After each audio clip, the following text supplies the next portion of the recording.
मेरा चेहरा पिचका हुआ था और मुझे अपने आप खुद को शर्म आती थी। कई बार तो मैं अपने मुंह को दबा के फिर बैठता था, लेकिन इसके बाद मेरे चेहरे पे खिलावट आ गई और मैं अपने आप को बहुत ऐसे महसूस करता हूँ कि जैसे मैं आज कोई जवानी में जी रहा हूँ। प्लांट की भ्रांति मेरे दिल में भी थी। जब मैं आपके पास आया था तो बहुत झिझक के और मेरे को ये लग रहा था कि क्या होगा, मुंह का मामला है, दांतों का मामला है, कहीं ऐसी गड़बड़ नहीं हो जाए जिससे हम खाना पीना किसी तरह का वो नहीं रहे। लेकिन मैं दिल से धन्यवाद देता हूँ कि मुझे तो ऐसा आनंद आया जैसे भगवान ने प्रकृति के हिसाब से जो दांत दिए वही दांत ये है और खाने पीने में किसी बोलचाल में किसी भी तरह से मुझे कोई तकलीफ नहीं हुई। इस तरह से इम्प्लांट से आप डरिए नहीं और आप बेशक होकर के बेहिचक होकर के इम्प्लांट लगवा सकते हैं। ये ऐसी टेक्नोलॉजी है जिससे आप 3 दिन के बाद ही खाना वगैरह खा सकते हैं। You can get the smile है। अब आप मुझे देख लीजिए। नमस्कार दोस्तों, मैं डॉक्टर राजेश कुमार गुप्ता आज आपके सामने हैं राजेंद्र जी शर्मा और ये ब्राह्मण समाज जो है राजस्थान की, उनके जानी मानी हस्ती हैं। ये अखिल भारतीय गौड़ ब्राह्मण समाज के ये कार्यकारी अध्यक्ष हैं और हमने इनके फिक्स डेंचर लगाया था, उस जमाने में लगाया था जिस समय ऑल ऑन 4 की लगभग शुरुआत हुई थी।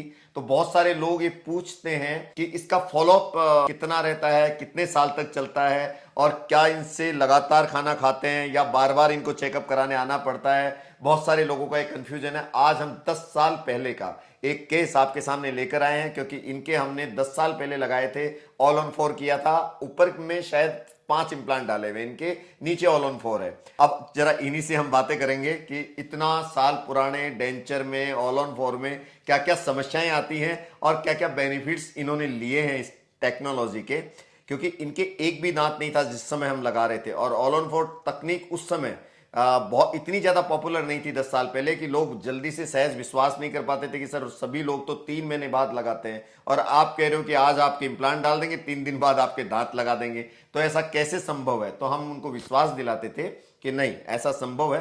अब नई एडवांस टेक्नोलॉजी आ चुकी है और इस तरह से हमने इनके दांत लगाए थे और 3 और 4 दिन बाद हमने इनको खाना भी खिला दिया था। फिर उसके बाद से अब तक का सफर 10 साल का आपका कैसा रहा? आपने कब लगाए थे आपके इम्प्लांट, जरा हमारे दर्शकों को बताओ। डॉक्टर साहब, मैंने 2016 के आसपास लगाया था और आपने 3 महीने के लिए टेम्परेरी के लिए बोला था। टेम्परेरी लगाया था आपको। 3 महीने से मैंने 3 साल टेम्परेरी निकाल दिए। उसके बाद में फिर आपने परमानेंट लगाए, तो आपके पास कई सालों बाद में फिर दोबारा आज आया हूँ। वो भी आपने मेरे को निवेदन किया कि भाई आओ बैठेंगे, चाय पानी पियेंगे। तो चाय तो खैर मैं पीना छोड़ दिया, लेकिन मैं आपको एक चीज़ सत्य बता रहा हूँ कि मुझे कभी ये एहसास नहीं हुआ कि मेरे इम्प्लांट के द्वारा दांत लगाए गए हैं। मुझे तो ऐसा ही लगता है कि जैसे भगवान ने प्रकृति के हिसाब से जो दांत दिए वही दांत ये है और खाने पीने में किसी बोलचाल में किसी भी तरह से मुझे कोई तकलीफ नहीं हुई। और जब मैंने ये दांत इम्प्लांट लगवाए थे, मेरा चेहरा पिचका हुआ था और मुझे अपने आप खुद को शर्म आती थी। कई बार तो मैं अपने मुंह को दबा के फिर बैठता था, लेकिन इसके बाद मेरे चेहरे पे खिलावट आ गई और मैं अपने आप को बहुत ऐसे महसूस करता हूँ कि जैसे मैं आज कोई जवानी में जी रहा हूँ। नहीं, वैसे लग भी जवान रहे हैं। आपकी उम्र क्या है? मेरी 66 हो गई, मतलब 65 कंप्लीट हो गए, 66 भी चल रही है। हाँ, तो लगभग 55 साल के थे तब आपके हमने लगाए हैं। 55 या 56 साल के आप रहे होंगे। अब आप देख लो। लेकिन मेरे को लोग भी कहते हैं कि यार पहले से आजकल जवान दिखने लग गए, तो हो सकता है दांतों की करामात हो। लेकिन ये इम्प्लांट की भ्रांति मेरे दिल में भी थी। जब मैं आपके पास आया था तो बहुत झिझक के और मेरे को ये लग रहा था कि क्या होगा, मुंह का मामला है, दांतों का मामला है, कहीं ऐसी गड़बड़ नहीं हो जाए जिससे हम खाना पीना किसी तरह का वो नहीं रहे। लेकिन मैं दिल से धन्यवाद देता हूँ कि मुझे तो ऐसा आनंद आया। मैं तो ये महसूस करता हूँ कि मेरे ओरिजिनल दांत ही हैं। तो 10 सालों में आपको किसी तरह की कोई तकलीफ रही हो? आज तक मुझे तो खाने में किसी भी प्रकार की, बोलने में, हंसने में किसी प्रकार की कोई तकलीफ नहीं। ये बात मैं दिल से और ईमानदारी से बोल रहा हूँ। तो हमारे दर्शकों को आप क्या कहना चाहेंगे, क्योंकि बहुत सारे लोगों को अभी भी भ्रांति है कि पता नहीं कितने साल तक चलेंगे। देखिए 10 साल तो हो चुके हैं और अभी ये बहुत जिएंगे। अभी इनकी उम्र 65 साल है और अभी 100 वर्ष होने में तो अब देखो ये 35 तो साल भगवान बाकी के है। ऊपर है, उम्र तो कितनी होगी। नहीं सर, आप लेकिन फिर भी मैं ये बताता नहीं, हूँ आप जरूर जिएंगे। अभी आकर के स्ट्रेस फ्री हैं आप, एकदम मस्त रहते हैं, मस्त खाते हैं, मस्त। हाँ, इसमें कोई दो राय नहीं, दिमाग में कोई बॉडरेशन नहीं रखते हैं और अच्छा खाना खाते हैं, सात्विक जीवन जीते हैं, टेंशन दिमाग में रखते नहीं है। तो मैं तो उन सभी लोगों को बोलना चाहूँगा जिनके दांतों में कुछ भी थोड़ी बहुत गड़बड़ है, खाने पीने में उनको तकलीफ होती है, बातचीत में तकलीफ होती है, या चेहरे में कोई तरह की आपको ऐसा लगता है कि यार पहले के चेहरे में हमें फर्क हो गया, तो बेझिझक आप गुप्ता जी के पास आइए और मैं गारंटी देता हूं, मैं देता हूं, ये तो डॉक्टर साहब हैं, कि आप बिल्कुल इस प्रकार से जीवन जियोगे। मैं तो कई लोगों को बोलता हूं कि भाई मैंने तो करवाया, क्योंकि जब खुद व्यक्ति उस दौर से गुजरता है तो वो अपने आप वो करेगा। तो मैं तो बहुत लोगों को कहता हूं कि आप वहां जाओ और इम्प्लांट कराओ, कोई दिक्कत नहीं है, पूरा जीवन बहुत आनंददायक निकलेगा। अच्छा, दूसरा क्वेश्चन ये था कि आप इसकी केयर में क्या क्या करते हैं? जैसे कुछ लोगों को ये तो यार एक्स्ट्रा केयर करनी पड़ती है दांतों में, तो आप मतलब क्या रख रखाव के लिए क्या चीजें यूज करते हैं? आपकी दैनिक दिनचर्या में क्या देखो रहता है? मैं तो डॉक्टर साहब, मैं तो एक ट्यूब है उससे उंगली से मतलब उसका वो मन कर लेता हूं, और हफ्ते में एक बार ब्रश से हल्का से ट्यूब लगा के और ऊपर नीचे वो करके एक सफाई का वो कर लेता है, एक जीभ को भी साफ कर लेता हूं। और बाकी ऐसा कोई इसमें कोई विशेष वो नहीं है कि भाई बहुत ही ज्यादा इसमें कोई हो। हाँ, जैसे लेकिन इसके अंदर कुल्ले करना, आप गरारे करते हैं ना, तो गरारे बहुत लाभदायक सिद्ध होते हैं, क्योंकि कभी डेंचर के नीचे कोई खाना अटका रह जाए या चिपका हुआ रह जाए तो आप गरारे से उसको अच्छे से साफ कर सकते हैं। बस इतना सा केयर की जरूरत होती है, और एक ब्रश से आप थोड़ा चमक रहती है दांतों में। अब देखिए, आप मुंह खोलिए, ये देखिए अभी भी 10 साल से अभी तक कोई दूसरा डेंचर चेंज नहीं हुआ है। ये वही ओरिजिनल डेंचर है जो इनको परमानेंट लगाया गया था आज से 10 साल पहले, और अभी भी चमक वैसे के वैसे बरकरार है इनकी दांतों की।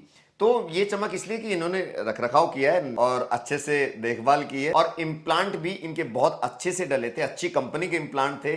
सर्जन का तो रोल होता ही है दोस्तों, क्योंकि अगर सर्जरी ठीक नहीं होगी तो आप किसी भी कंपनी के इम्प्लांट लगा लें, हाँ बिल्कुल सही है, सक्सेस नहीं होंगे। इसमें कोई दो तो राय सर्जरी तो अच्छी हुई ही थी, लेकिन इम्प्लांट की क्वालिटी भी इन्होंने बहुत अच्छी यूज की थी।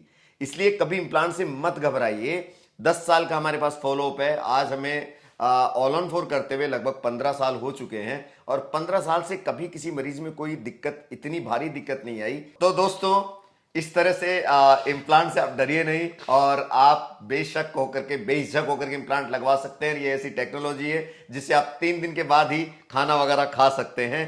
3 या ज्यादा 7 दिन। मैं ये 4 दिन इसलिए बोल रहा हूं, देखिए पेशेंट टू पेशेंट वेरी करता है। कई बार स्वेलिंग, इम्प्लांट सर्जरी के बाद स्वेलिंग ज्यादा आ जाती है तो 3-4 दिन रुकना भी पड़ जाता है, और अगर स्वेलिंग नहीं आती है आफ्टर सर्जरी तो 3 दिन के बाद मेजरमेंट लेके दांत लगा देते हैं। इसमें क्या होता है कि जैसे आपके इम्प्लांट डाल दिए, ठीक है, इम्प्लांट डालने के बाद चूंकि उस समय थोड़ा मांस फूला हुआ रहता है, टिश्यूज फूले हुए रहते हैं, तो एक टेम्परेरी प्रोविजन होता है, प्रोविजनल प्रोस्थेसिस बोलते हैं उसको, प्रोविजनल दांत बोलते हैं, टेम्परेरी दांत बोलते हैं, वो लगा देते हैं। लेकिन वो भी फिक्स होते हैं, है ना। वो इसलिए लगाते हैं भाई 3 महीने तक आप ये लगाए रखो, खाना खाओ, और जब 3 महीने के बाद एक्चुअल कंडीशन बन जाएगी मसूड़ों की, मसूड़े अपनी शेप ले लेंगे, उसके बाद फिर एक नई नाप लेंगे और उसके बाद उसमें परमानेंट वाला बना देंगे। परमानेंट वाला थोड़ा हार्ड होता है, मजबूत होता है, उसके अंदर टाइटेनियम की रोड भी होती है, फिर दांत होते हैं, और जो टेम्परेरी होता है वो प्लास्टिक का होता है, ताकि उसको हटा करके हम दूसरा लगा सके। लेकिन दोस्तों, इन्होंने 3 साल चलाए मैंने तो 3 साल उसी टेम्परेरी में चलाते रहे, और हम फोन करते रहे, सर आ जाओ।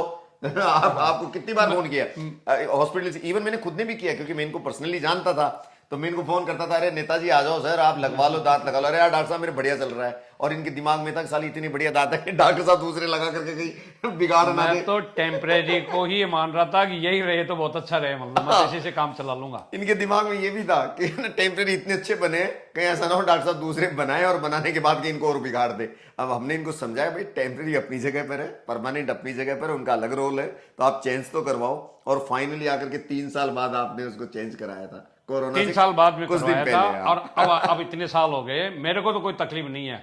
अब आपने वो गरारे क्या इसके लिए कुछ बोल रहे हो, मैंने तो वो भी नहीं किया। बता दो किस प्रकार से क्या करना है, मतलब नहीं वो हमें बता नमक दें, के करने नमक के हैं, कर लो, फिटकरी के गरारे कर लो, आप है ना अंगुली दे करके करना चाहो जब खाना खाने के बाद, तो भी बहुत अच्छा रहता है। फिर अपना हाथ साफ कर लो, आपके मुंह का ही है, अंगुली दे करके पहले के लोग करते ही थे दांतों को साफ। माउथ वाश भी आता माउथ है, वाश कर लो, ब्रश लगा करके आप माउथ वाश को मुंह में लेके ब्रश से साफ कर सकते हो।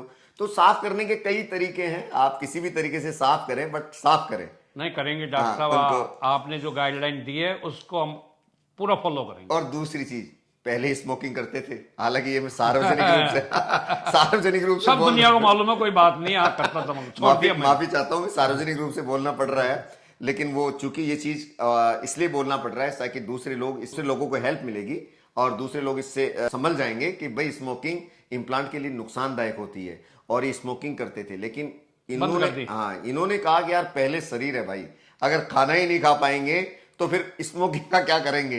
तो मैंने इनको समझाया कि अगर आप स्मोकिंग करोगे तो आपके एक भी इम्प्लांट नहीं बचेगा, सब फेल हो जाएंगे।